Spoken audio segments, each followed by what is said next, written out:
Hvor lang tid har vi været i gang?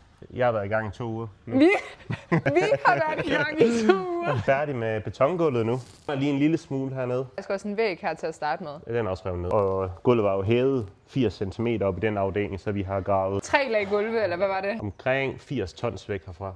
Nu er der kommet sand ind, og hvad er det til? Til afretningslaget. Vi skal lige have 10 cm sand ind, så det bliver stabilt. Sådan det gulvet giver sig, eller hvad? Ja. Der er koldt vand ind. Slag kloak, ja. Så vi jo. Jeg føler, det er sådan en rotte, der kan komme op der. Så. Det skal vi måske fortælle. Altså, vi får glaspartiet. Toilet her, ikke? Så havde vi snakket køkken herover. Jeg glæder mig så meget. Ja, og det er så det, der er trukket kloak. Jeg kan have isolering ind, lavet kanter. Jeg kan have varmt Isoleringen vand. er det flamingoen. Ja, hvis du skulle i flamingo, så bestil nu. Skal vi have lavet gulvvarme og installationer og de ting, der skal være i gulvet. Ja. Vi snakkede lidt om vi skal have noget sildeben herud til, eller om... Det er epoxygulv. Det styrer du Det er der, jeg kommer på. Der snakker flamingo, kloak, mig der er sådan, og så op til gulvet nu. Så har vi haft møde med vinduerne i dag. Du skal have lavet din lille kampstensvæg. Samlet rigtig mange kampesten herovre. Okay. Lidt samlet, hvad der passer sammen. Så til vinduerne. Det glæder jeg mig til. Jeg er i tvivl, om det skal være med sort eller med hvid.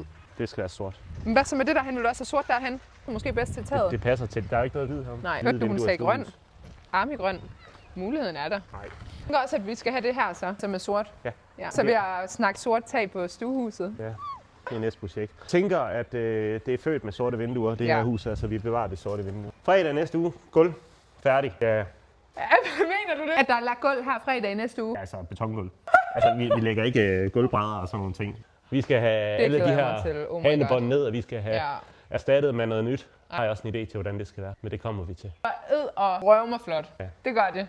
Jeg glæder mig til det her. Trin op i hver side, ikke? Vi er nødt til at gøre det mig, der er sådan, så kan vi også have nogle krukker ude foran.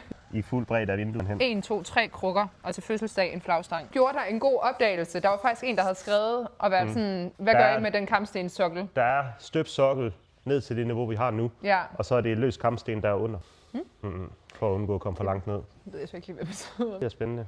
Jeg glæder mig. Ja, det gør jeg også. Skal se det, eller til du er færdig? Det er færdig. Jeg vil sige, det værste, det er overstået nu. Jeg har aldrig prøvet noget lignende. Kan vi godt beholde det vindue der? Det kan vi ikke få ind igennem. Finder du det? Ja. Nej, så det kommer væk? Jeg smitter tykkere jo. Nej. Så flot det vindue. Så skal der bare være et firkantet vindue. Så får vi sådan noget deroppe, vi ikke kan holde rent og sådan noget.